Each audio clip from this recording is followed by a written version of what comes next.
Hey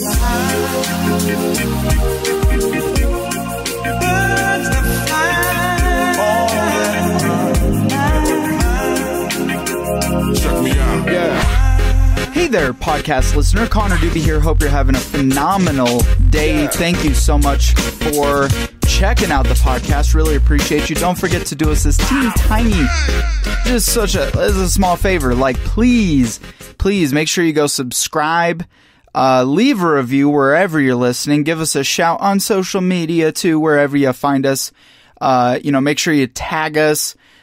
Send us messages. We love to hear your guys' feedback, and make sure you subscribe so you get notified when we launch new episodes, especially for the kind of episodes that we're dropping today. I mean, I brought in just a legend for you guys. I don't even know where to start with this bio, cause there's almost like too much to even cover in a podcast introduction. So you're going to have to go listen in. But for starters, Joel Comm stops by the podcast today.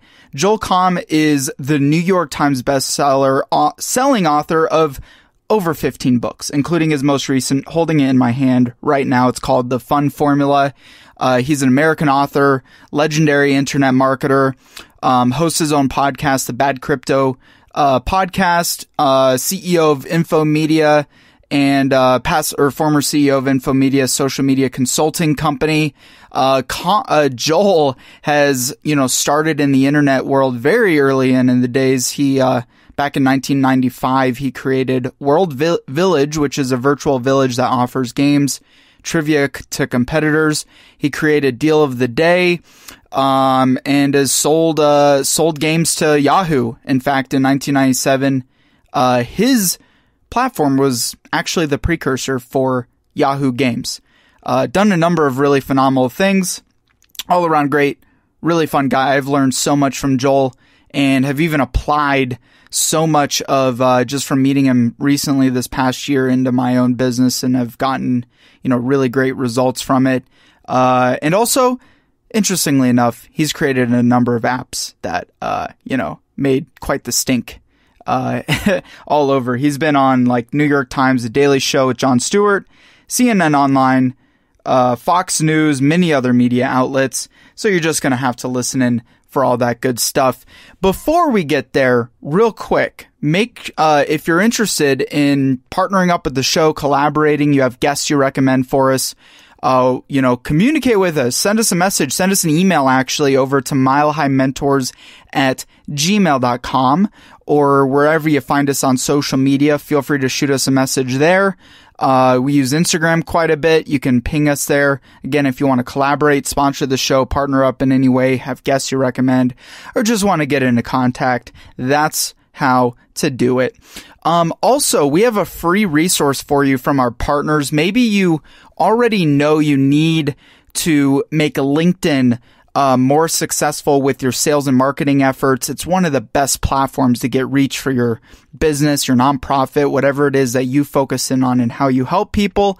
LinkedIn is an absolute must going into 2020. So our partners have a free training for you. It's called the Missing Links to LinkedIn Success. Make sure you check that out for free. activeblogs.com/webinar. Again, activeblogs.com/webinar with all the tools available. There's absolutely no reason you shouldn't be getting the reach your business deserves. LinkedIn is perfect for that. activeblogs.com/webinar. And without further ado, folks, please give it up for my friend Joel Comm on the Mile High Mentors podcast.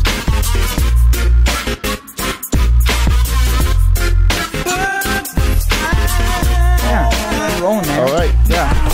So what brought you to Denver in the first place?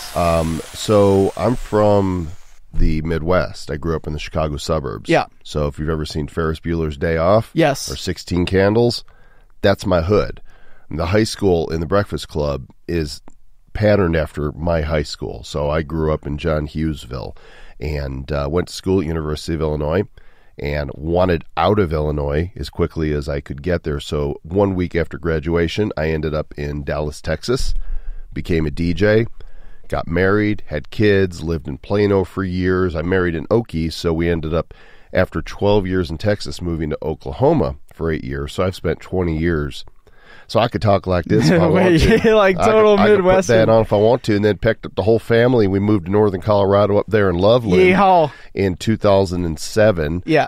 Ended up getting divorced, and the kids, they're now grown adults, gone their own way. And so I want to say 5 years ago, moved into Denver proper. And I love it. I live a few miles south of downtown.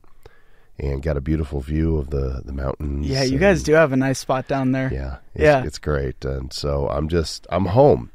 It's a great central location, especially if you travel as much as I do. You're on, the West Coast in 2 hours, East Coast 3.5, Florida 3.5. And, of course, Denver still acts as a good hub, as an international gateway as well, regardless of which way you're going. So I can't imagine anywhere else in America that I would want to live. Yeah. People say there's not good seafood in Denver, but apparently we get it great because of the hub. We're like, we get stuff they don't get on the West Coast. We get stuff they don't get on the East Coast. Well, that wouldn't matter to me because I don't like seafood. You don't like any seafood? I don't eat seafood. Really? And it's not like a religious thing. I don't like fish. I don't like seafood. Yeah. I mean, you do claim yourself to be a 12-year-old, so maybe you just eat macaroni and cheese. Maybe, that's it. For like every single meal. Noodles with butter. That's it. Yeah. Or cinnamon toast. And Fruit cinnamon Loops. toast with sugar. That was always, that's awesome. Now, my taste buds have matured. It's funny because as a kid, you don't eat much of anything. Yeah. And, I'm like,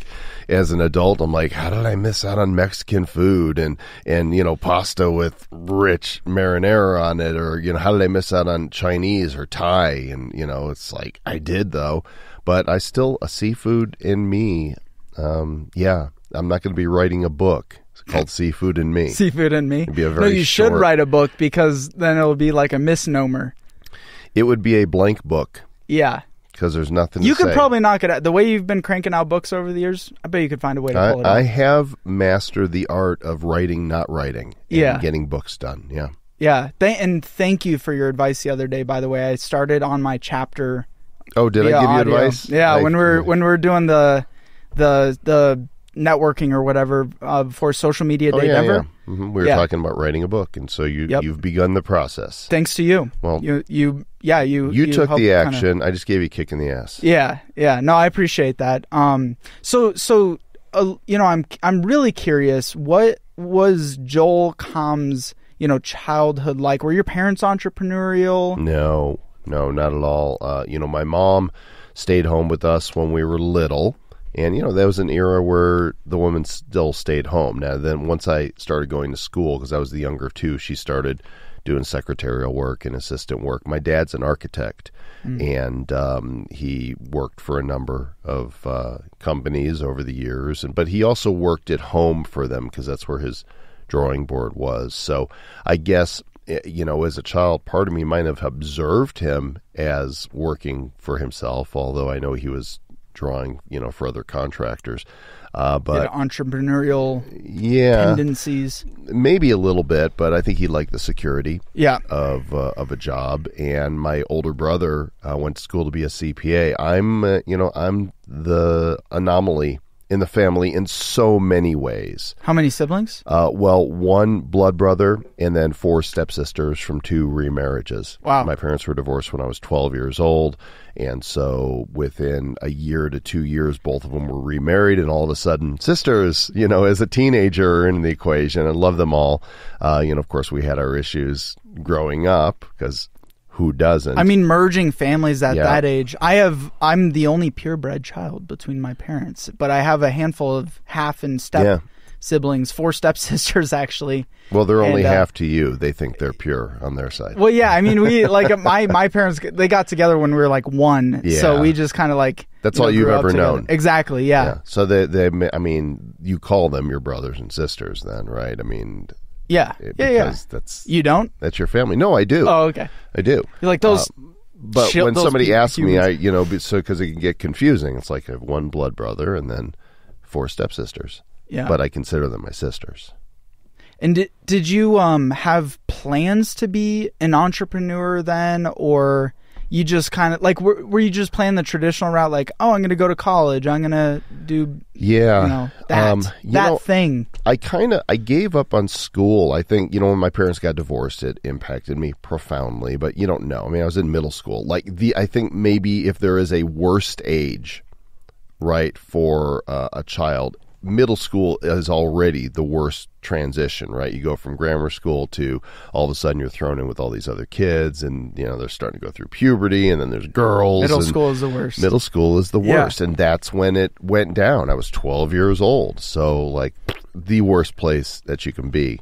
And it's amazing I turned out as okay as I am, and I say okay in quotes because you're an okay dude. We all have our stuff, but we grow up and hopefully we self-actualize and figure some stuff out. But what was the question? Well, I'm just curious about where was your kind of pathway from to entrepreneurship? Yeah, well, not even entrepreneurship, but a little bit of background. I haven't heard you talk about so much kind of, did you go to college or plan to go to college? And so I kind of gave up on school, but I stayed in school because that's what you did. And, up through grammar, and so everything came easy to me. And then, I was able to skate through junior high and high school without studying too much. Going to college was a done deal. It was that was assumed that was going to happen. My dad went to University of Illinois, and my brother was there, and I was going to go as well. And unlike my brother who got into the business school, I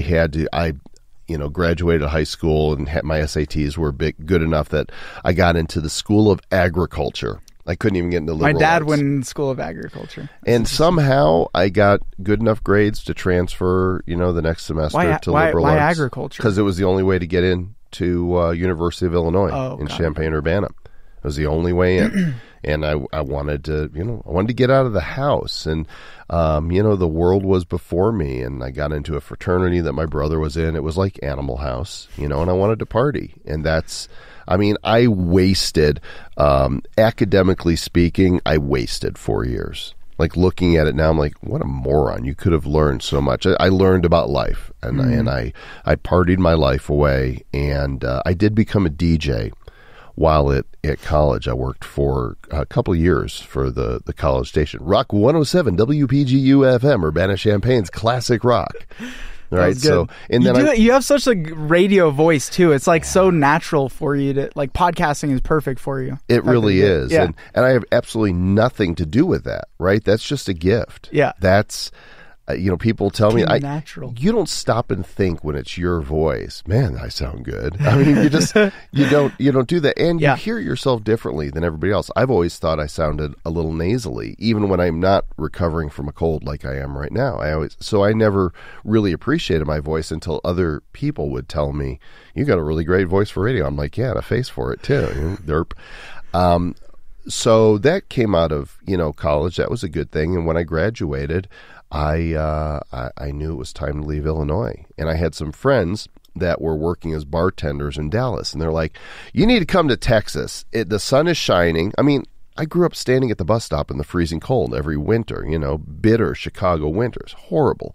And it said that, the sun's shining all the time. The women are beautiful, and there's all the weed you can possibly smoke. And at that point in my life, that's where I was. In Texas? In Dallas. Yeah, oh, my gosh. There was so much. Really? Yeah, It was crazy. I was stoned for about 5 years of my life, solid.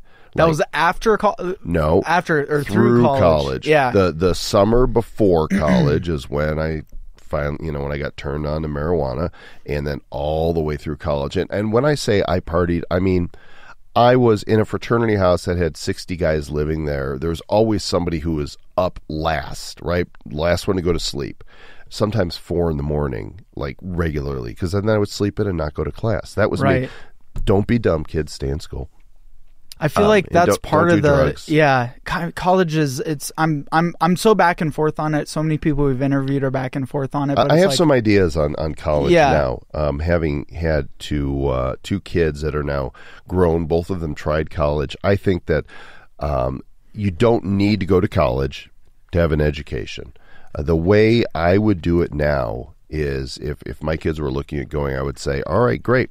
For the first 2 years, you're going to community college. You can live at home if you want to and not have to pay to live at home, but you have to get a part-time job, even if it's 12 hours a week, and you need to do 2 years of school at community college. Then, once you know what you want to do, great, go to a university. I think that's a great way to go. $30,000 a year, whatever. But it's ridiculous to send kids off and pay these exorbitant fees when you know most of them, I'm just going to generalize here, are not going to really get any advantage from being there other than being independent, which is really what they want anyway. Well, you know what? It costs a lot of money.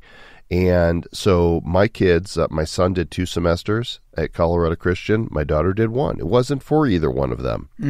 My son's now 27 years old and gainfully employed as a Salesforce administrator. Yeah, and my daughter is just made a move to another city, and she's trying to find her way still. 24, and she's doing something, and maybe she'll do that for a while, and maybe she'll do something. I don't know. But, it's we're always just trying to figure it out. I didn't start my internet business until I was 30 years old. I did other stuff before then, and I did entrepreneurial things. I've had jobs. I've been fired from jobs. I'm unemployable. Yeah. Well, yeah. I couldn't imagine you working a job. Well, first off, I agree with you. I went through so back and forth on this, and this is such a hot topic because I have learned. I did door-to-door sales while I was in college. That's how I paid my way through college. Windows. Oh, that's how Julius and I met. Yeah. Actually, cool. He managed over there, and then I eventually managed over there. Was that last week or what? Yeah, exactly. and so I was managing like an $11 million department. I was training 25 people, sales and marketing people. I was directly, responsible for. And I was 22 years old. Nice. And I learned deeply more in that experience than in college. Yeah. And I was earning my marketing degree, and I was deeply depressed. And I know so many people who are going through college are deeply depressed because they're not pursuing the things that they want. I know adults that are deeply depressed at 40, 50 years old or so because they're not pursuing the things that they want to. Yeah. Because they bought into lies that they were told about themselves, about how things work, by parents, by teachers, by culture, by peers. And it's pretty sad, actually. Yeah. Well, good thing you're here. Because I think even hearing you talk the other day, doing this interview with you is so timely for my life right now, but we'll circle back on that. Well, I'm glad I'm here then. Yeah. How may I serve you? Yeah, right. No, would you like some French fries with that? Yeah, exactly. Shake? What can I get you? What was your first job job, like legitimate job? Okay, well, I'm going to tell you about my actual first job. Okay. Because... you asked me about being entrepreneurial. I knew that I wanted to make money because I understood that if you had money, you could buy things that you wanted. So I got a work permit at the age of 14, and I went to work at Northbrook Court in Northbrook, Illinois, the mall, and I got a job at the food court, slinging submarine sandwiches and pizzas. And I saved my money over those first 2 years, and it was at the age of 16 that it was 1980. Long before you were even a thought, before your parents were probably even together. Maybe a thought. Maybe I don't even think even a thought. No. How old are you? 26. Yeah, I just turned 26. Yeah, there was no. Yeah, no. So I bought my first computer at Radio Shack in 1980. It was a TRS-80 Model 1 with 4K of RAM and a cassette player for a storage medium. No hard drive, no floppy drive, and a 300 baud modem, coupler modem. You dial into the BBS. How much was one of those back then? You put the phone on there. I don't remember. I think the computer was probably $500-600, and then you had add-ons and stuff. I would have expected it to be more than that, actually. I remember when the first hard drives came out, they were like $700 just for 8 megabyte hard drive. Right? It was crazy, and they were big. But I was dialing into BBSs bulletin board services before we had internet, long before we had What does that mean, bulletin board services? Yeah. So basically, somebody would set up a server in their home, install this bulletin board software, and then depending on how many phone lines they had attached to it, that's the number of people that can call into that BBS, and there would be software that would like have a chat board, and you go in and you type your message and you'd log out. And somebody else would call in and they would see the latest messages and post things and reply. There was text-based games that you could play. It was very early. So 1980, do the math. As of next year, I'll have been online 40 years. Now that makes me feel old.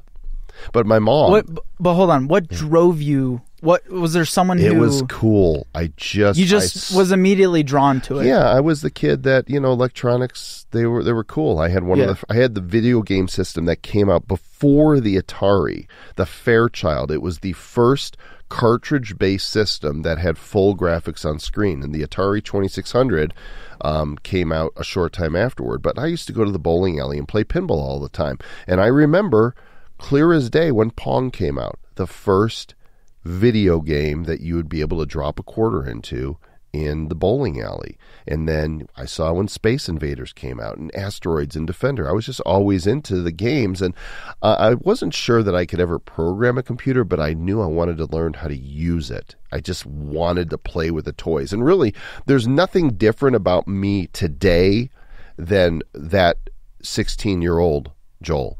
I mean, that I still have that same mentality towards everything. I just want to play with the toys that interest me. What does this do? What can I do with it? Oh, look at that. I've mastered it. Oh, people are asking me how I did that. Maybe I'll write a book. Maybe I'll speak on it. Maybe I'll write some blog posts, whatever. But my mom, at the age of 16, said to me, "What are you going to do with the computer?" Well, obviously, not only does she know now what I'm going to do with the computer, but about 12 years ago, my mom is a world traveler. One of those, when you say has been everywhere, there's only a few countries probably in the world that she hasn't been to. And you as well? No. She did bring us up on travel, so I have been a lot of places. Oh, yeah. But not like her. I mean, she and my stepfather are gone 5 to 6 months of the year, if not more. 3-week excursions home for 2 weeks. That's good you got that young, though. So many people don't. Yeah. I felt like that's probably helped your broaden horizons. Absolutely. A lot of ways. But I encourage Mom to blog about her experiences, travel, because she likes to travel on a budget, find the best deals, and she believes that everybody can travel, and you just have to find the way to do it. And so she started travelswithsheila.com. Probably about a dozen years ago. And then she started blogging every day about experiences she had in whatever country she was in and sharing tips. And then one day, probably about 6-7 years ago, she said, "Honey, should I get a camera and start making videos?" I said, "Go for it, Mom." And she went to the Apple store, took an iMovie class, bought a camera. She now has over 3,000 videos on her YouTube channel and over 30 million views. People will occasionally recognize her on an international flight. I've only had 3 million views on my YouTube channel. My mom has had 10 times that. Dude, your mom's beating you at the internet. She's beating me at YouTube. At YouTube. That's crazy. And it gives her something to do when she's still home. Doing that? She's 78 years old. And she's still doing it? She's still doing it. Wow. So I'm going to go follow her. Yeah, travelswithsheila.com, and you could find, and I think the actual channel is Sheila Travels. But she's 78, so is my stepfather, and they go all over the world, and so she'll film all this footage, and then she'll be home for 2-4 weeks sometimes. And so she'll pound out all this content and schedule it. So every day a piece releases. So when she's on the road, every day. She's still blog? It's all done. Yeah, she'll blog and she'll embed it and she'll put the video up. And every day, like clockwork, she's got stuff scheduled to release. That's crazy. And she's figured it out. I'm like, way to go, Mom. Nicely done. So she's going to travel as long as she can. Do you edit your own videos? Yeah. I like the funny cuts and everything. You do a good job I like jump cuts. I like... Yeah. And I started kind of doing that recently also. It's really... I can edit a video super fast because I actually... One of my first jobs was when I was in Dallas, I got a job working at a nationally syndicated Christian radio ministry. It's called Hope for the Heart. It's June Hunt, who is one of the daughters of the oil tycoon H.L. Hunt. If you were a Texan, you would know. Everybody knows who H.L. Hunt is. And June wanted to take her money and make a difference and help people. And somehow I ended up in this job. Wasn't even applying for the job. My wife at that time was working for them, and I went to visit her, and I met the producer of the show, and he sat me down and started talking about how they edit the radio program using Pro Tools on a Macintosh computer. Well, I knew a little bit about Macs, and I picked up, and I didn't realize I was there for a job interview. And he's like, when can you start? I'm like, what? He's like, don't you want to do this? I'm like, oh, okay. Seriously. And it sounded like fun. I'm like, guess what? I just got offered a job to work here. And so I learned how to edit audio. Well, video is not a lot different, right? But I learned how to edit it on a Macintosh back in 1990. Wow. And so you do your editing now, I'm guessing, for your podcast? I did at the beginning for the podcast. Mm-hmm. We do 3, sometimes 4 episodes a week, and it's a lot, and I do get bored with that. So about 6-7 months in, we hired an engineer and said, here, and we record this stuff. Because, once you've done it for a while, it's not particularly, it's boring to me to do it. And Double A, our guy who produces the show, does a really great job and pumps out the content. All we got to do is show up in front of the mic, say some words, blah, blah, blah, send them the audio. So when did you really start to see, get that kind of snowball with your career? What was kind of the tipping point of that? So, I started my internet business because I did direct sales also, by the way. I sold Encyclopedia Britannicas. Door to door? Books. Yeah, so they would give us leads. Yeah, we talked about that. They'd give us leads, and then we'd make phone calls off those leads because people would call. They wanted the free 3-volume desk set that they were to get. But you have to see a presentation if you want that. And so I would grab my box with my samples and my big thing we'd unfold, and the presentation you'd read to them. And I learned how to sell, and I sold emergency response systems too. I've fallen and I can't get up. Those things. Really? Yep, I sold those. So I learned from Zig Ziglar, who to this day, if you were to ask who my mentor is, even though he's no longer with us, nobody taught me more, especially as a young man. I would be on going to sales calls and driving long ways sometimes to go to these appointments, and I would have Zig's cassette tapes playing nonstop, just listening and just fully, being immersed in how to sell in an ethical way, right? How to sell is about persuasion, not about manipulation. And so I did pretty well, both at encyclopedias and at the emergency systems after a time. But then I ended up in this job, and it wasn't until, which, by the way, I got fired from that ministry. Then I went to work for another one doing some of the same stuff, and also working with what was then Aldus PageMaker. Now, you can't leave us hanging on why you got fired, though. Was it anything exciting? Or no, not really. She had a bad hire who was intimidated and didn't like the fact that I had ideas. This is why I can't work for others, right? Yeah. Because if you have ideas, it can threaten management if they haven't thought of those, and they start to fear for their jobs. And so she got heavy-handed and made it unbearable. And so I got fired, and a few years later, she was discovered to be a complete fraud, and she got fired. But, I see being fired as opportunity. I got fired from another job after that, but it was in 1995. I was fascinated with technology, and I went to the Consumer Electronics Show, January of 1995. I'll never forget it. And I learned about the World Wide Web. Now, I had been in the online world. I subscribed to CompuServe. For the first time at that show? The first time I heard about the web. Yeah, was at that show. Yes, it was at that show. Okay. But I had subscribed to Prodigy, CompuServe, America Online from when it was America Online, not AOL, Delphi, Genie, Sierra Online. I had all these subscription services, and I knew the online world, but I realized that, there's this HTML thing, and you can post content. And I had a friend at that time, and I said, let's build a website. So by July 95, we launched worldvillage.com, And in 1995, there was only 18,000 sites in the whole world, which is just still mind-boggling. How many are there now? Millions. You think trillions? Not trillions. No? No. Billions. It's got to be billions. I don't know, but at least hundreds of millions. I don't know. I don't know. I'm just throwing random numbers out there. Somebody DuckDuckGo Please Google. that. Don't Google. Maybe it's not so much like Joe Rogan because we just do the search up like. Yeah, I mean, I can pull my phone off and tell you. Yeah. Don't Google, though. Google is evil. DuckDuckGo. Oh, okay. Google it doesn't give a rip about you. Tracking everything. They're tracking all your data. They're selling it. You have no privacy. So is Facebook. So is Instagram. So is... Some are worse offenders than others. Yes, Facebook is evil as well. But Facebook, you don't have as many choices, right? Because there's all the social networks people are gathering. I believe you will in the future. But as far as search engines, you do have choices. DuckDuckGo.com does not track you at all. And I'm off of Chrome. You don't need Chrome. Screw Chrome. Because Chrome is tracking everything too. Use the Brave browser, brave.com. They've got 8 million users now. They don't track any of your stuff. They block the ads, and it's faster than Chrome. All your extensions work on it. There's no reason to use Chrome ever again. I don't have it on my phone either. I'm going to show you the proof in the pudding. DuckDuckGo app? Brave. Brave browser right there. Wow. And then my default search engine All right. is You heard it from Joel Comm, people. Get off of Google. Get off of Google. Yeah. They don't have your best interests at heart. Yeah. I mean, do most You're of the these product.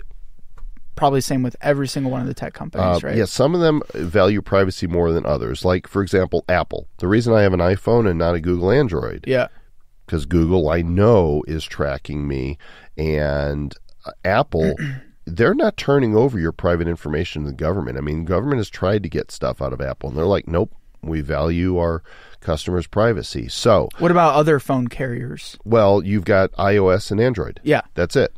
So Apple is iOS, Android is Google. Oh. Everything else is Google. Got it. So there's a lot of reasons to use an Android device. It is more customizable, and coming from an MS-DOS background, because I learned on that before we had Windows for PC, I understand customization, and Apple is very much a closed system, so it has its cons as well. But as far as privacy being valued and your data being valued, Apple wins over any Google product any day.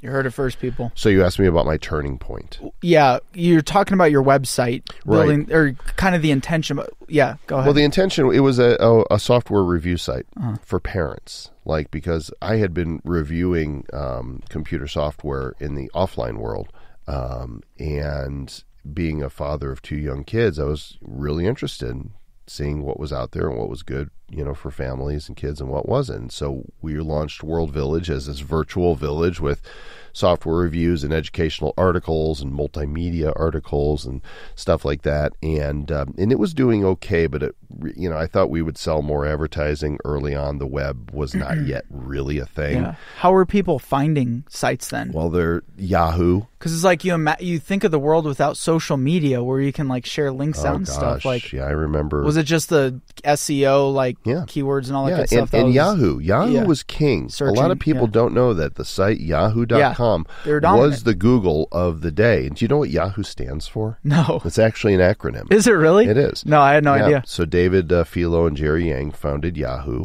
and it's Yahoo stands for Yet Another Hierarchically Organized Oracle. Really? Yeah. Wow. Yeah, that's what Yahoo I had stands no for. idea. And they started it in their college dorms at Stanford just for them to organize their bookmarks. And then friends started giving them, you should put this site. You should put, and pretty soon they've got this public database directory of sites. And then they started launching out other stuff. Well, my first big deal, the real turning point, I had one interesting licensing deal that happened in 1996, but it was in 1997.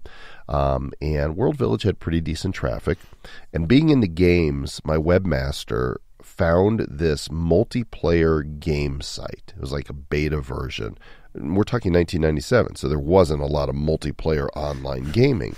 This guy, he's a student at University of California, San Diego. He was a grad student, and he had built a really rudimentary site where you could play chess and checkers and hearts and spades and bridge and backgammon against other people in real time. He had like 3 or 4 of his buddies testing it, kicking the tires. Well, my webmaster, Trey, found it. He said, check this out. You like games. And I went and I looked at it and I go, I'm going to write the guy. So I wrote the guy and I said, this is cool. I like what you're doing. This is who I am. This is my website. How about we partner? And so we did. We rebranded it, called it ClassicGames.com. He kept coding. I did the marketing through World Village and my email newsletter. How did they tie together? What's that? World Village and the games. Well, because I liked software and I liked games. So everything I've always done comes back to what interests me. Yeah. And because I was into games, I thought this is a cool thing. This platform has a lot of potential. I wanted to partner with them. So we had a couple web games within World Village as well. So this was just, and then we shot it off its own site, ClassicGames.com. And in 1998, we got solicited by Yahoo. And I went out to San Jose and was in Yahoo HQ. It was crazy times back then. And what do you mean by that? It was early days of Silicon Valley and the web, right? It was the Wild West. Yeah. Money was flowing like crazy. Venture capitalists were throwing millions of dollars with anything that had a .com at the end of it. Damn the business model, right? Which is why the bubble eventually burst in 2000. But Yahoo made an offer, and I said it wasn't enough, and went back home, and they made another offer. I said it wasn't enough, and then they came back, and we had a 7-figure deal.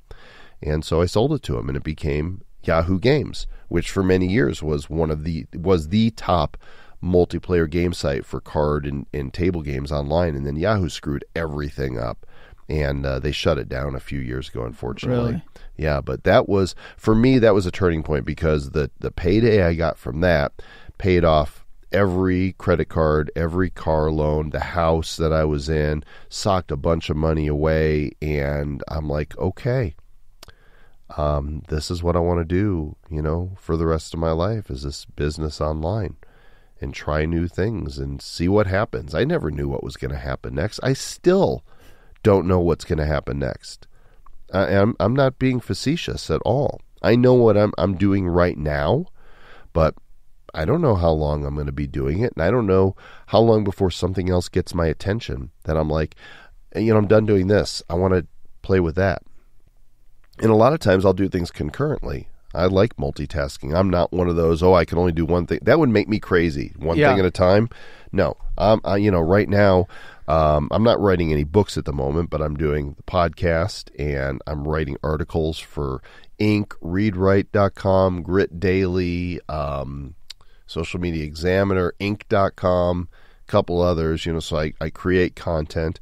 I'm a brand influencer for BeLive TV, which is, live video streaming to Facebook, and I go and I speak on a variety of different topics. Sometimes they want me to come speak on blockchain. Sometimes they want me to speak on live video or social media marketing or entrepreneurship or just being human. I have a talk called Being Human in the Digital Age. And so I love the variety that being open to whatever is presented provides me with. How do you avoid the because I'm very similar, and I know a lot of people listening are very similar to that also, but on the downside of that, shiny object syndrome, right? Like, how do you avoid the shiny object syndrome? I do what I want to do, and I don't do what I don't want to do. Yeah. It really comes down to that. Because I've always found too, it's like I'm the same way. Like I could do 500 mil. Where the hell did my paper go? Did it blow away? Well, there goes my notes. We don't need no stinking notes. Yeah, right. It's like shiny object syndrome. Like if you kind of like chase multiple rabbits, you never really build that one success. Now you've done a great job at it, but I think you have a rare skill that most don't. Maybe. I don't know if that's it. I think it's just that I'm open, that I don't get so singularly focused on one thing that I could see nothing else. So my peripheral vision is a lot wider.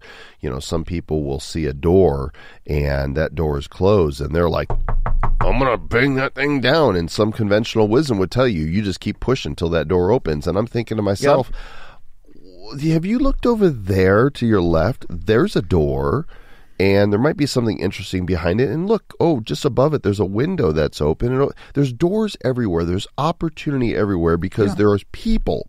everywhere. And there are needs that those people have. And so there is a myriad of ways that you can connect the value you bring with solving the problems that people have. And so I don't know that it's a special skill that I find those things as much as it is that I'm open to whatever. So, it's not untypical for in any given month for a few different doors to, either be wide open or, a little crack to go, what is that thing that they're doing over there with that software? That's interesting. And so, and that's what opens up opportunities for me to be advisor to companies where I can go, that's cool.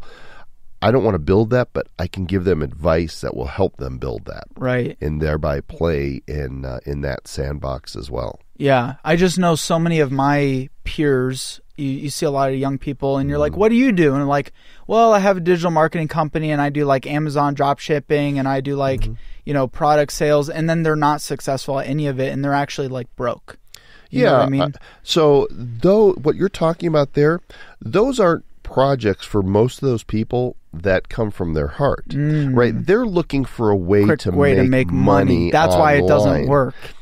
That's why sometimes. Now, there are people that are highly strategic and can look at that model, and for them, they're gifted to be able to figure out, oh, here's how I crack the code on this, and here's how I take all those pieces of e-commerce and drop shipping and finding products and pricing and advertising and put it all together. And for them, it resonates with their giftedness. And so I know people like that. But for most people, just trying to make money online, they say build a website, they say sell a product. And no, most of the time that's not going to work. And that's why it's not going to work, because instead of figuring out what they're really all about and the value that they can bring as individuals to the world around them that needs the gifts and talents that they're bringing, you're being distracted by it. So that's where a bright, shiny object is nothing more than a bright, shiny object. There's no soul connection. Everything that I've done, that I've succeeded at, has come from a real place in me. Even iFart, right? This stupid app. I'm calling this episode iFarting with Joel Comm. Okay, that's I'm great. Have to. Let it rip. Yeah. I'm a guy. Farts are funny. They've always been funny. George Carlin said it years ago, and we're still saying it today. It's true. And when I present it's irrefutable. It is irrefartable. Even the women in my audiences, they laugh at it because it's funny. They know. They're worse than us. They know. They're worse than us. Yeah, of course they are. In private. We know women. We know you. You can't hide. You just let one rip and you giggle to yourself. In the tub, the little bubbles are coming up. So wait, why are they in the tub? Well, you're taking a bath. Oh, okay. Have you never farted in the bathtub? That's the only time you fart is in the bathtub? No, but that's a fun time. That's true. That's true. You get a visual. Why not in the pool? Yeah, with lots of people around. Yeah. Well, you do. Make a big stink. Yeah. Yeah. So. See, we even went off talking about farts for 10 minutes. That's how fun. Yeah, well, we can do that. I'm not done yet. I know. The app we created was because a bunch of us, at that time I had a team. We were up in Loveland, Colorado, and we were largely men. I think there was a couple women on the team, but the executive team was men, and we were trying to whiteboard some ideas for apps. And this was back in 2008. We had already released one app in July 2008 was the first month that there was an app store, and we had one of the first 1,000 apps in the app store. Can I ask you something real quick? Yeah. Did was that like your business? That was your business model? Was just creating apps, or no? That was just there were none until then. Yeah. What was your business then, though? Marketing. Oh, okay. Yeah, information products. Before then I had written a number of books and sold courses and had a printed marketing newsletter and did videos. I hosted and produced the world's first competitive internet reality show. Think The Apprentice meets YouTube in 2007. It's called The Next Internet Millionaire. We got a honorary Webby Award for it. Trump inspired me back then. So if I ever get a chance to meet the president and say, sir, you inspired me, and I built a reality show based on what I saw on yours. Get him on your crypto podcast. Yeah, yeah. Wouldn't that be amazing? Okay, so the app, you guys were So we sitting were just around a whiteboard. whiteboarding Yeah. after we had the first app out. We whiteboarded other ideas, and when somebody said, "How about a fart machine?" we all cracked up and just started riffing off them. Like I turned to my developer and my graphic designer. I said, "How long would it take you?" And they were like, 3 weeks. I'm like, "Good, let's do it." And we put it out there. A little bit of clever marketing, right timing, and the thing blew up. And in just, a week and a half after it hit the App Store, we got all kinds of media coverage, and it went to #1 in the world, in the App Store, all over the world. Crazy. And it got me on the Jon Stewart's Daily Show. They were talking about it on the Today Show. Bill Maher was talking about it. George Clooney used it and said in the Rolling Stone interview with him that it's his favorite app. He loves farts. So I never could have planned that. Did we hope that the app would sell? Yeah, but we did it because we thought it was funny, right? And if we think it's funny, surely there's others who are going to think it's funny as well. And they did, and they still do. I mean, we brought it back. It never went away, but we updated it a few years and called it iFart Second Wind. And now we just released a political fart pack in it. So, perfect. Regardless of who your candidate is. So you still run and operate the app then? Yeah, I don't do anything. Yeah. I've got partners who make the fart sounds. How did you get the fart sounds? Yeah, I can't disclose those types of secrets. That's trade secrets. Lots of beans off a Colfax Maybe Street. I'll tell you this: that back in the office in 2009, after the app had been such a success, there was a sign up in the men's room on the toilet stall that said "Research and Development." Okay, we're not going to dive into that one any further. But it's as deep into as you want to go. What's going through your mind as this explosion is happening? We're happy. It wasn't my first rodeo. Yeah. This was a new niche for me, though.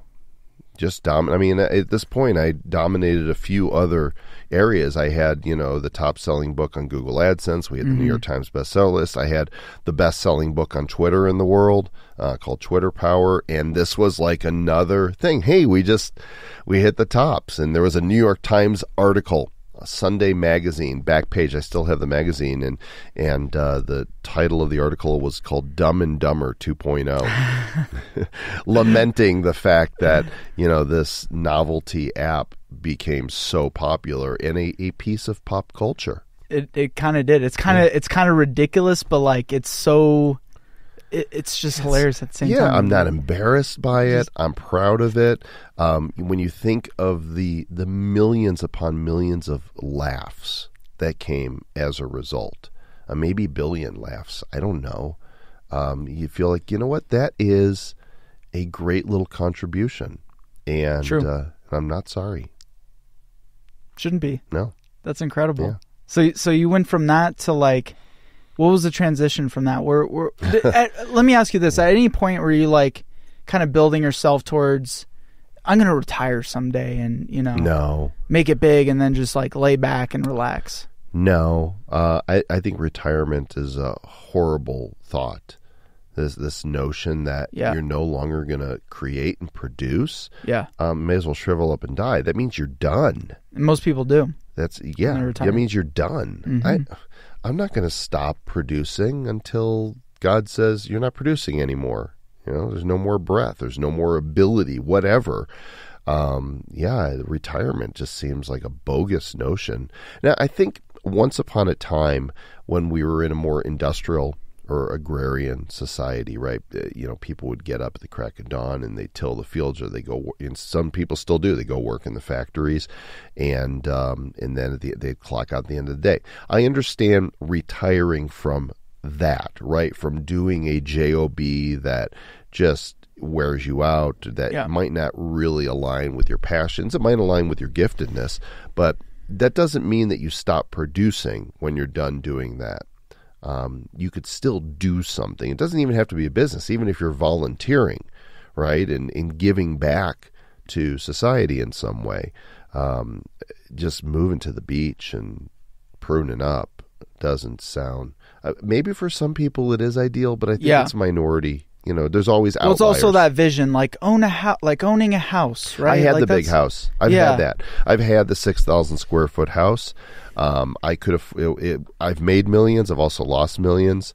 I mentioned I'm divorced, and so you were about to ask about the turning point that happened after iFart, and that really the greatest turning point of my life took place in 2010. Mm-hmm. I had some bad hires. One guy embezzled from me. Another one just about ran my company into the ground with partially my responsibility, but right. I'm one of those fortunate ones that never did go bankrupt. I always was had the forethought to put some aside and not spend more than I had, but we came really close to the edge.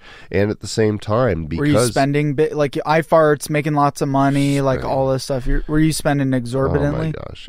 Not exorbitantly, but I had... Because you mentioned even earlier when we were talking, like, money, I want money because it's a gateway to, like, things, right? Yeah, I mean, when I moved to Colorado, we did buy a big house. It was like 6,000 square foot. And fully decked out, and it was beautiful. But as far as cars go, I never needed we had SUVs, had the family minivans and stuff. Even today, I drive a Mustang, which costs less than an SUV. Somebody, he's driving a sports car, midlife crisis car. It's perfect for a single guy. For Colorado. Yeah, for Colorado. Well, not good for the mountains. Perfect Colorado car. Yeah, but it's not a... I'm surprised you're not in a Tesla with how much you're like tech.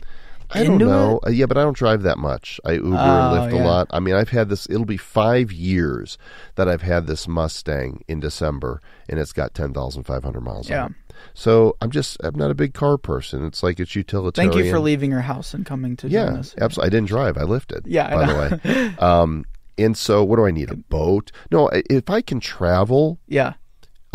See the world and do things and have experiences, go to a concert, from time to time. I'm a happy guy. I realize that having a lot of money does not provide happiness or joy. Helps you pay your bills. But if that is your goal to get more, you're not ever going to be satisfied, like really deeply, truly satisfied. You'll come to a point where you're like, okay, now I've got money. And you'll have this new level of lifestyle where you can afford things if you want them. But then you're like, I don't really want that. I remember when I got my payday from Yahoo. It was a big check. And I would walk into Best Buy, which once upon a time was my favorite store. Now I won't get near the place. Are you finding everything okay? And thinking I could buy that, but you just walk in there like, bitch, do you know who you're talking to? I was just like, I could buy anything I want here, and I don't need or really want any of it. Yeah.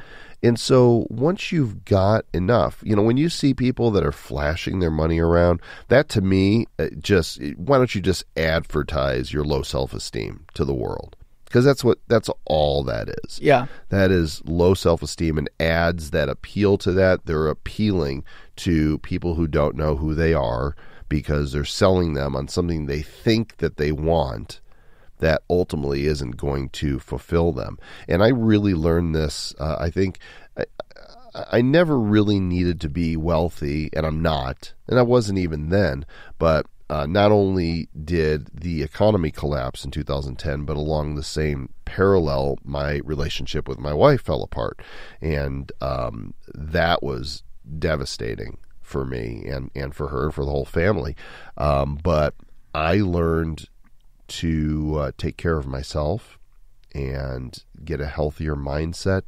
And I abandoned this notion that I needed to have an empire. Because I was building. I had 38 people on my team at my peak, and a sales team and all this. And over the period of the next couple of years, I took a little bit of a sabbatical, stepped away from the business, let go of my team, closed off, some things that I didn't need to be working at anymore, didn't write books, didn't speak, and just worked on myself. Physically, I lost a bunch of weight. Emotionally, I got honest with my counselor and dealt with my crap that had gone all the way back to my parents' divorce, and worked on myself spiritually, really sought to connect with God and who I believe He is in a way that was meaningful, not just lip service, not just Christmas, Easter, church type stuff, but like, what is this really? Because when you're at the bottom, phony doesn't make it. Phony doesn't cut it. Like, I either want what's real or I don't want it at all. And to this day, I'm still like, just give me what's real. I ain't got time for any BS, any fairy tales, any make-believe. I just want what's real, and I want to surround myself with real people. And so, I came out the other side of this personal struggle, divorced, but also kind of like Joel 2.0. I'm not that same guy in the way that I see the world and myself. And so I'm not building an empire anymore. When you're a young man, a young entrepreneur woman, you want to build the empire and get this thing, make a name for yourself and get the recognition and get the dollar bills. Yeah. And life speak to me. Yeah. Life rarely goes the way you think it's going to. Yeah. And you have to be open to the fact that, there's an old proverb that is, man plans, God laughs.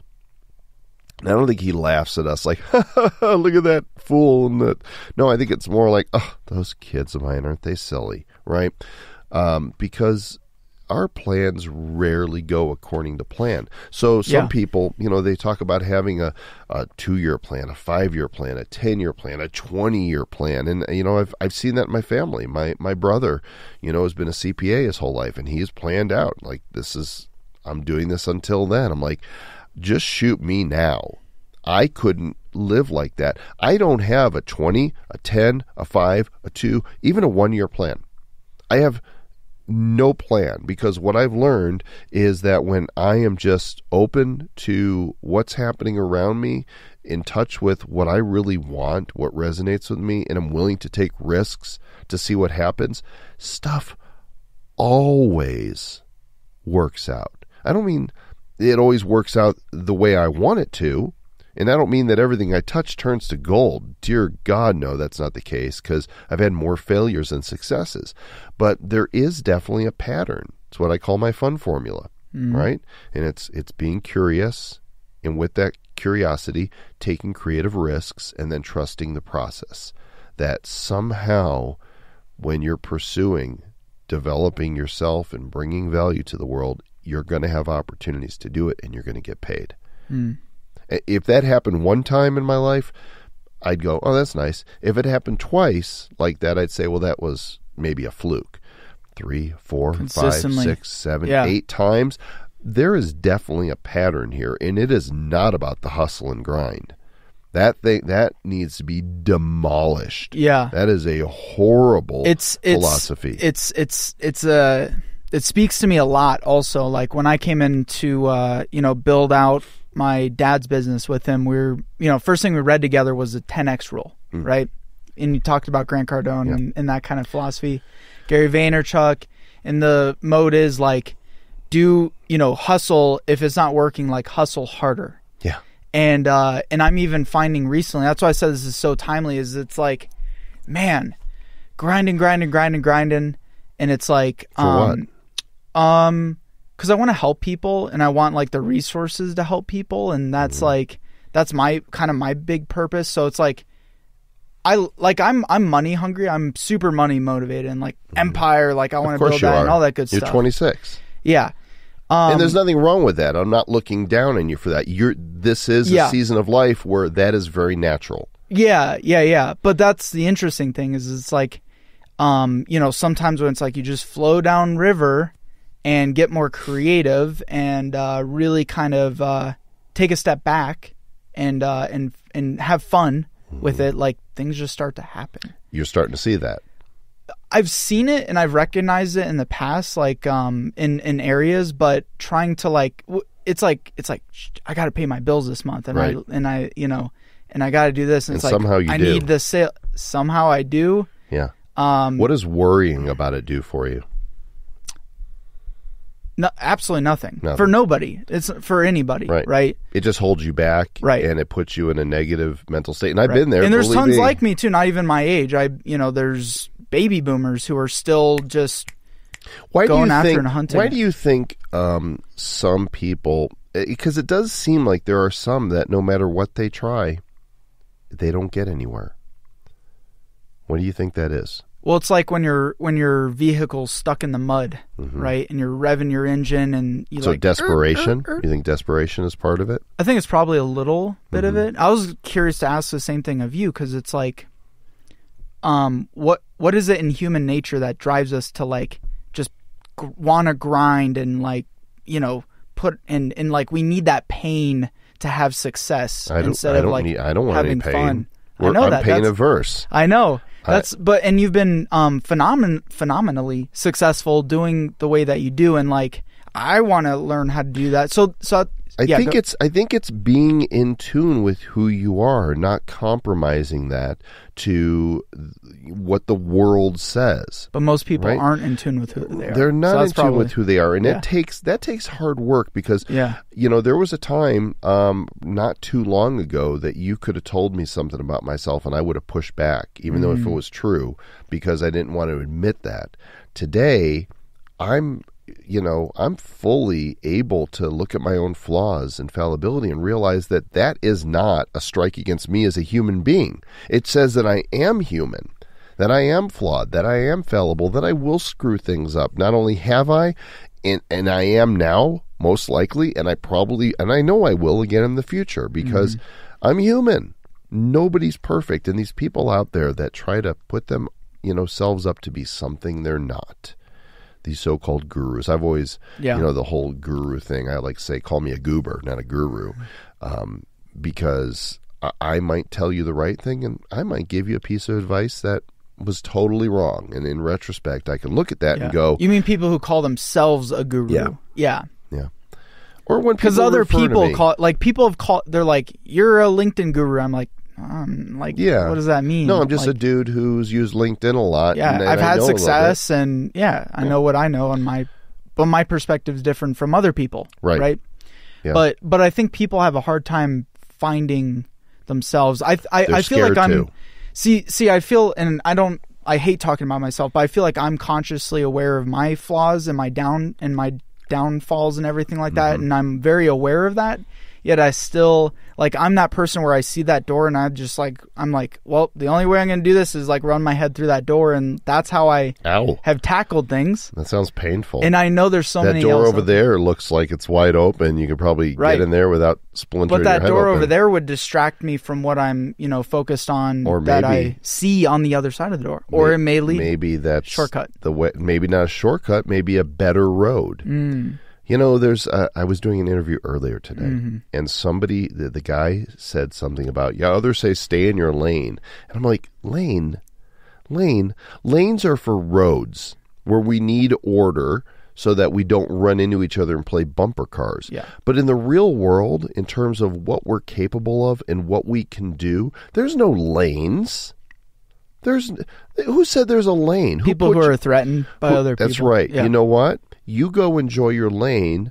I'm going to make my own trail. That's what pioneers do, right? Think about, here we are in Colorado. And I remember, driving through Kansas, heading west. And, when you're driving west from Kansas and you cross the border, you're already a mile high. Did you know that? You cross the border, Kansas, Colorado, really? You're a mile high. I'm like, I know, I'm a mile high, right? No, at the border. A lot of people don't know that. I didn't know that till now. The Colorado Plains to the east of Denver, the whole place is a mile high. Really? Yeah. Pretty interesting. You can fact check me on that, duckduckgo.com. So, but as you're driving west, you start to see these little bumps, right?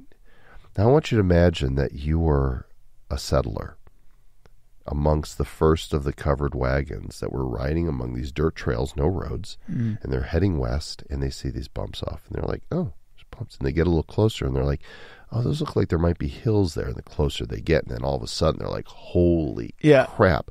How are we going to get across this with our little covered wagon and our horses and our cattle and our kids and all this? And you know what? They blazed a trail.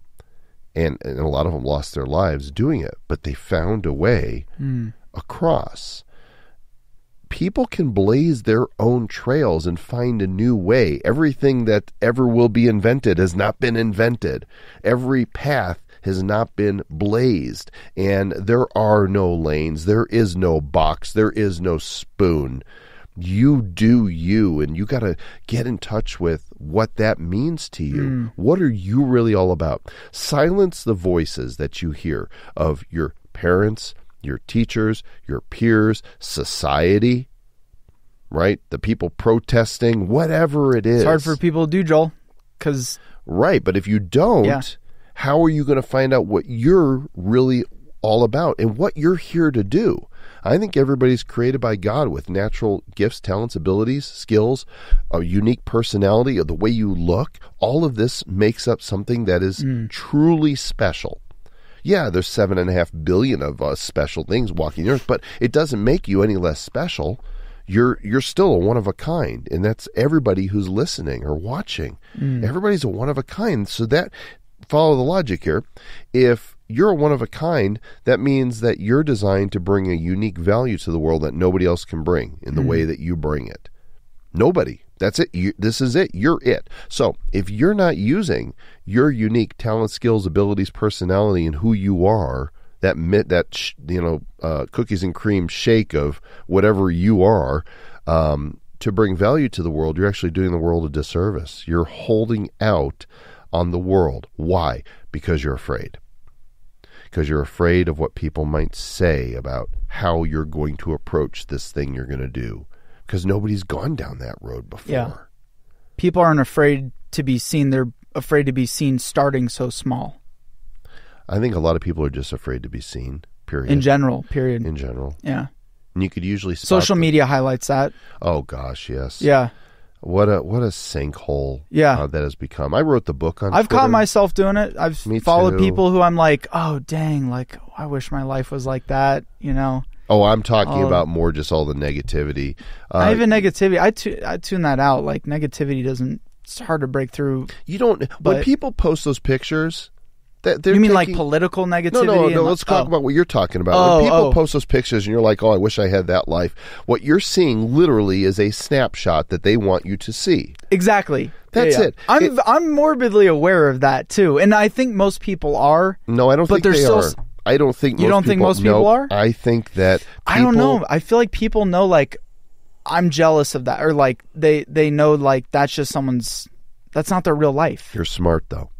I'm not that smart. You're smart enough to know that. I mean, come on. We live in a country that millions of people keep up with the damn Kardashians. Yeah. Seriously, how smart are we? But have you ever watched the Kardashians? No, never. The only one I could name is Kim, right? She's married to Kanye West. I probably could not pick her out. Like, and I don't know who the other ones are. Goopy or Goey or Zoe or I don't know.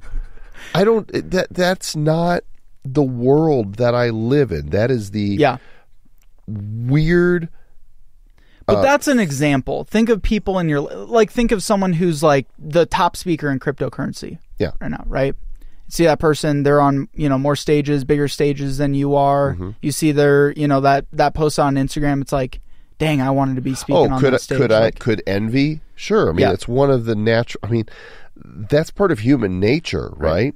Is for us to lean, to see the shadow side in all of us and have that moment. But then there's something about being satisfied, because that initial spark of envy doesn't motivate me to then go get that. You don't feel motivated when you see that? No. Yeah. Because I realize... Do you think you maybe you would as a 26-year-old? Yeah, probably as a younger man I would have. But now, with what I've learned in my experience and the wisdom that I have, why don't I feel that way anymore is really the question. Yeah. Right? Not did I experience that then, but did that serve me?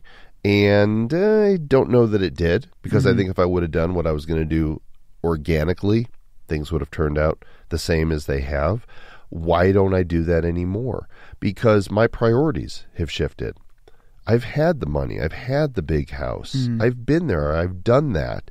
And it doesn't bring the satisfaction for your soul. Okay, I'm not talking about, it's always satisfying to pay your bills. But once you've done that for a while, then there's no, it's like a drug addict that needs more to get the high. Well, money doesn't give Money's you a never greater ever high. enough at any Money point in doesn't. time. Yeah, I think it was the senior Rockefeller before he died was asked 2 questions, and this might be urban legend, but I love it anyway. One of them was, how much is enough? And he said just $1 more.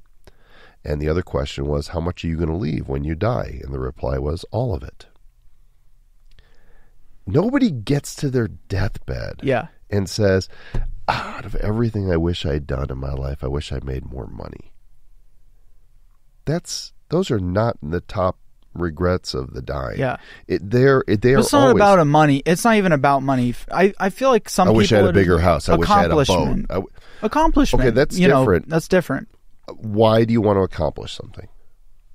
Well, me personally, or just speaking hypothetically, come into my office, get on the sofa, we will talk. Tell me. Mr. Kum, since we're speaking in a Russian accent now, me personally, I'm still figuring that out.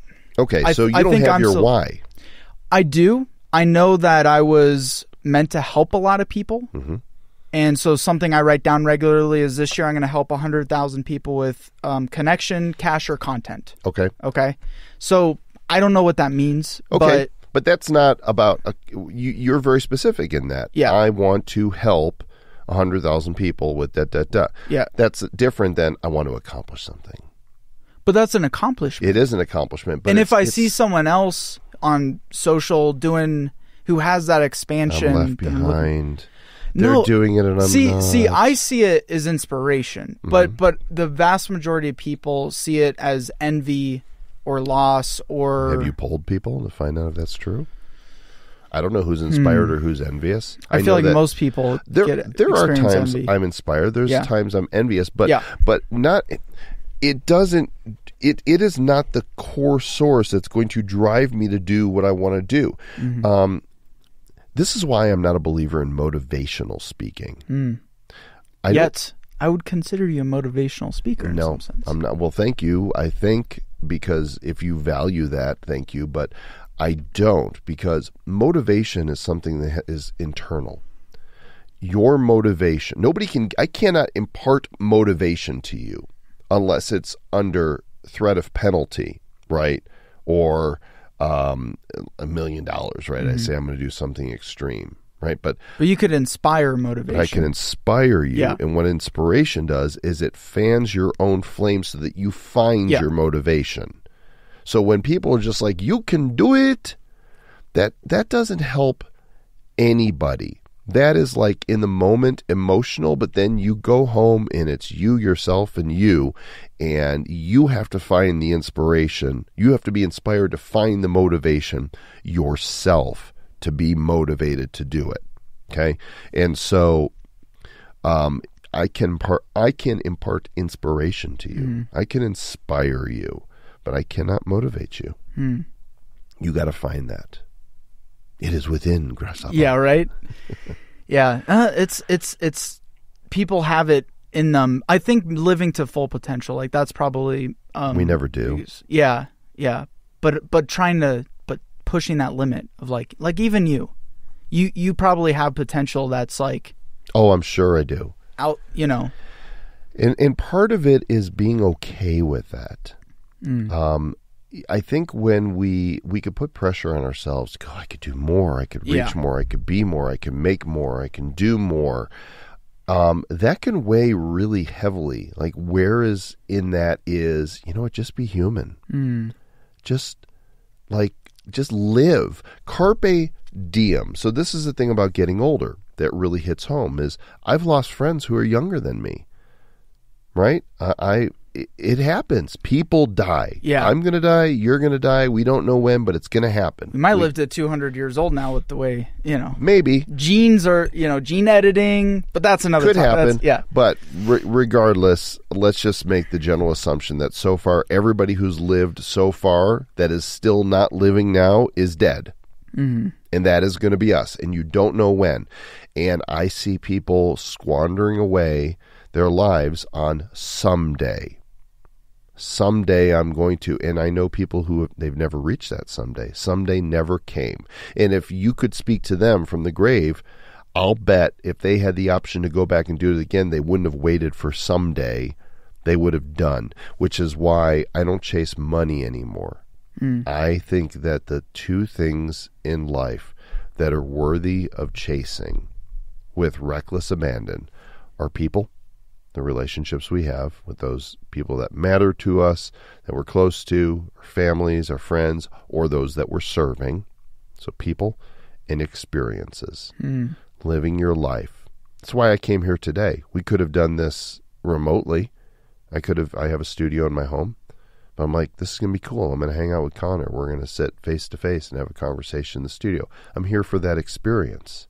Do you feel like it brought a little bit different energy? Totally different energy. I love doing, Travis, who's my co-host for Bad Crypto Podcast, he and I record remotely with our guests all the time. Yeah. I'm in Denver. He's in Kansas City. Our guest is usually somewhere else. And so we'll get on and we'll have a video so we could see each other, but then it's the audio. But we have a little portable studio. 3 microphones and headset and all this and, Zoom 6 recorder. And when we are face to face, there's a different dynamic and it makes it so much better. I think the audio quality is better. The engagement's better because you do the whole eye to eye thing. Yeah. Now, this is a small thing as far as experience goes, but this is why Kurt Vonnegut Jr., famous author, wrote, and I'm going to paraphrase it because I'm not sure if I'm going to bastardize it or not, but the quote was, "Unusual travel invitations are dancing lessons from God." Love that. It's awesome. And so I am always... Who is that? Kurt Vonnegut Jr. Yeah. And so I'm always my radar is always up for unusual travel invitations. I mean, I got to go to Dubai this year because I got an unusual travel invitation to be media at an artificial intelligence event, a niche that I've not had any experience in. Ended up moderating a panel there for them and got to see Dubai. I'm like, heck yeah. I got a call. Who would pass that up, though? Well, people who are scared, right? They're not always like that. They're not always exotic, but I got one. This one is. Probably about 3 weeks ago, an associate messaged me and said, "How would you like to go to Luxembourg and interview Billy Zane and Snoop Dogg?" I said, "What?" And then she went on to tell me that there's this event taking place. It's an investor summit, and they're both investors. You know who Billy Zane is? He's an actor. He played the bad boyfriend in Titanic, the one that she was with before she... I see his face. Okay. I know who Snoop Dogg is. Yeah. Well, Snoop Dogg we is. We share the same birthday. Yeah? Yeah. Okay. So there's that fun fact. If I get to interview... So I'm going to Luxembourg in November. That's hilarious. To do this. And am I really going to interview Please smoke a joint with Snoop Dogg for me. I won't do that because I don't get high anymore. But my first question to him... All those 5 years of hitting it just I'm done. Now that it's legal in Colorado, I've tried it a couple times and I'm like, it's just not for me anymore. Huh. I don't like feeling drugged. And that's fine. People want to get high, go get high. I don't care. Yeah. But I think my first question is going to be, just how high are you right now? Is that not the best first question for Snoop Dogg? Could be. I think so. Could backfire. Be like, "Dog, I'm always high." Yeah. Or whatever he says. I don't care. What's the rating? Say, on a scale of 1 to Snoop Dogg. 1 to dog. How high? That's good. I like that. Maybe I'll use that. On a scale of 1 to dog. Yeah. You're doing some stand-ups soon, aren't you? Yes. So this has been on my bucket list to do. Listen.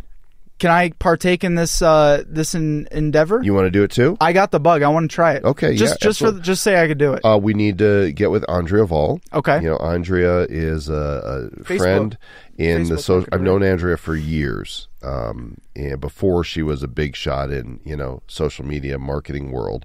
And we've been friends for years, and she got the comedy bug a few years ago and started doing stand-up, and now it's her jam. And I've thought, this would be super challenging because as a speaker, I have no problem getting on stage and talking for 2 hours. No problem. Yeah. Sometimes I'll be spontaneously funny, but there is a big difference between getting on stage and giving a presentation or doing Q&A and being intentionally funny. And I'm not super confident. I'm really not, but I want to try it. Because it's to be like situationally funny, right? Like I can Have make jokes. people laugh and, have a joke or whatever, but to, have that's a set. To have a set. And listen, so, I'll join you guys. We'll make I'm announcing it in public right now because it's something that I've wanted to do just to say I could do it. I'm going to send her I have a a whole message. running list of stand-up jokes that I've written down. Do you really? Okay, Yeah. I'm going to send We're doing her. an open mic night? No, it's not open mic. It's going to be a show. She's going to put it together. I think we're looking at December 8th to do it. So, all right. Andrea, hang on. Andrea, I'm being interviewed by Connor Dube right now. Andrea, we're doing the stand-up thing. He wants in. I made the commitment. He just said on his podcast he wants in. So, yeah. Hey, when are you coming down, by the way? Yeah, that's another thing. So I'm going to send that to her, Cool. and we'll see. She says it'd be her, me, and 3 others. I don't know if she's picked the 3 others yet, but I'm sure that you want in. Then, so it's scary. Not like terrified scary, but I have to put my act together. I have to get my act together. Yeah. And get up there and do this thing in The 8th, front of. December 8th. I think that's the date we're going for. Get my act together. I too have some. All right, we notes. can practice. We can practice. Some We're gonna have to. Who cares? What's the worst thing that happens? Right? The worst thing that happens is you eye fart on stage. exactly. I can always pull out the app and go, all right, this is my backup. I made this. This is my backup. This You got that. You got the golden. You got that card going for I you. do. Though. I've got the get out of comedy hell. I don't have that. Free card with the. What if I went app. up and just did the same thing? Or just fart for real? That'd be funny too. That is funny. You think anyone's actually done that? What, farted on Just stage? gone up and just like that's how they open. That'd be hilarious. That would be freaking genius. Like if you could fart on command and you just got up there and people, they'd be laughing, they'd be uncomfortable, they'd be like, ew, and then you'd have some that are snickering, Just find one person, just look them dead straight in the eyeballs and just let it go. Don't say a word. You just walk out on stage and just let it go. Or just, and then the follow-up is, had beans before the show. You guys are in for it. This is going to be good. All right, we're doing this thing. It's okay. It's down. Done. All right. Boom. I wanted to get to crypto, but we're gonna have to do another podcast because that This could is be a fun. whole nother hour conversation. Did we go that long? How long have we been? I think we've already been going an hour and a half. What? Yeah. Wait. What time is it? Yeah, we've been going about an hour. And, Wow. And All right. 20 No, minutes. this is fun. Dude, I'd be this happy whole to do place this is again. like a time zone changer. Like Julius has to come in and be like, "Dude, wrap it up." I'm like, "We've been going for 10 minutes." I got older just being in here. Well, technically, yes, I you did. Your Yeah. cells are about an aging. hour and a half older As you say, I'm getting older. Your cells are literally aging. Right now. I have a really interesting book you might like that I'm What's reading now. I can't think of the name, of course. That's perfect. I just started it. Can't wait to read it. I just started it, but it's about Is it about breaks reversing it your down. age? No, but it breaks everything down to a cellular level Mm-hmm. of how atoms are made up of energy, and the brain of an atom isn't actually the nucleus. It's it's some form of energy. There's quarks. But even further than that is all built up of energy. And so what you're talking about, how this came about, this, your book, like everything was kind of a manifestation of your own design in a way, and your own energy. Sure, maybe. Yeah. I But don't know. anyways, I don't, here's what's really interesting. I'm not a super religious person. Mm-hmm. I haven't been to church in years. I'm actually Jewish by blood, Christian by faith. So I'm a minority of minorities. Jew brothers. That's why we hit it off so well. Yeah. Yeah. And Have your kids done their birthright Shalom trip? Nope. I've not even done. Can you believe? Well, I've not been yeah. to Israel. You haven't been to Israel? No, it's on my. Dude, you have to go to Israel. It's totally on the bucket You would list. love it. Tech like crazy. So tech the hub. way I travel Yeah. is I wait for the invitation for the conference. At the beginning of the year, I don't know where I'm going to go, and I leave myself open. So for this year that I did not know on January 1st that I'd be going to Dubai, Iceland, Italy, France. Where else did I end up going? I don't know, but a bunch of places. Bali. I didn't know that, so I don't know where I'm going, but I know those places are on my radar. and I would love to go. And I had something else I was going to say, but we go down so many rabbit holes. We were talking about religion, and then somehow we got on travel. What's really interesting is this is not humility or false humility, or this is just reality. This is real talk. I don't think I'm that smart. Okay, I'm above average intelligence, but I know some super freaking smart people. Yeah, and I don't think I'm one of them. Okay, and I look at my successes, and I see what I believe is God's hand all over my life for whatever reason, not my own purposes, for whatever his purposes are. Because I look back at the various successes, especially, how did that happen again? I mean, honestly, it just seems like a happy accident to me. Yeah. But it happens again and again and again. So I have some principles that I can extract from it, but I really give credit where I think credit is due, and it's not me.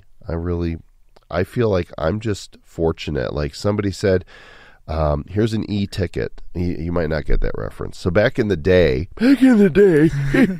at Disney, before they had the magic bands at Disney World, or before they had the all access pass, you would buy a coupon book, and the coupons were A through E. An A ticket, and so there's like 5 A tickets and 4 B tickets and 2 E tickets in every book. You'd buy the book, and you'd give those tickets to the ride operators for those rides. So A tickets were like the carousel. Yeah. A B ticket was like Dumbo. The E tickets were like the Haunted Mansion, Pirates of the Caribbean, Space Mountain. And you only had so many. This was how they did it originally. So I feel like I've been given an E ticket in life. Interesting. And I feel incredibly blessed, incredibly fortunate, and grateful. And I don't think that I did anything to earn it. I still to this day don't know why I've been so fortunate. And so that's why it is my... Because you took action? I don't... even that. You even admitted it to me. Like, I did nothing. You wrote, started your book. And I'm like, dude, you gave me the information. I got to do something. Like, if I didn't take action on it, like, how much advice do you give to people and they don't do anything? Yeah, you have to do right? something. Yeah, I don't think that God just makes things magically happen. I think we partner with Him, on the journey. I think we just figured out your next book too. What's that? E-ticket. E-ticket. Maybe. I don't know. Right now it's kind of funny because people ask me, "What's your next book?" Because this came out a year ago, July. So and they're already trying. I'm like, I'm good. Yeah. There is doing a book again. So here's the thing: could I go? Okay, it's time to do another book. What am I going to write about? Yeah, I could. That's never the way I've done it, though. It's always been, I'm inspired. I want to write about this. And so just like I would not be living out the fun formula if I tried to direct this myself. I'll know when the time is right to write another book. And until then, I'm totally cool not doing it because it's a pain in the ass. Can't wait. But when I'm inspired, it won't feel like that as much because I'll want to do it. Yeah, but there's still work. Like, there's probably still times even... I think I even heard you talk about trying to get through one of your books, and it's like you get through... Even if you're inspired, there's still a time where like... Of course there is. Yeah, we're see? I told you. You're like, get out already. We gotta get out of the studio. I've got to get dinner. Yeah. You got to get home to the kids. He's got a 1-year-old. Dude, chill. The kid will change his own diaper. If he's not by now, come on. You got to learn how to do that. Wait, and you were divorced? No, I'm just kidding. Yeah, that's true. But they did make it to adulthood. So I've got, my son is just a year older than you. My daughter, a couple years younger. They're amazing human beings. And really, that is that is my greatest accomplishment in life, is having a role in raising 2 good human beings. I don't care what I've done in business. All that stuff is well and good, and if it inspires somebody, great. If it pays the bills, great. But our legacy, who we leave behind, that is then going to leave it to the next generation. That is really what matters most.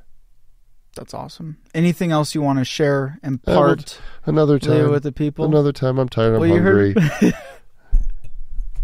All right, you heard it from Joel. Listen, man, thank you so much. I really appreciate it. My pleasure, brother. We'll have to do this again because we got to dive into crypto. Yeah, we can do it. I'm good. So I have some. I like coming here. We're good. Yeah. I'll just take over your show. You'll be my guest. Uncomfortable, awkward laughter. I know nothing of crypto, but all right, I'll do it. Well, the Google, there's like a machine learning product that they figured out was like hackable or can break the crypto link or whatever. Is that a legitimate thing? Or they achieved quantum supremacy? Okay.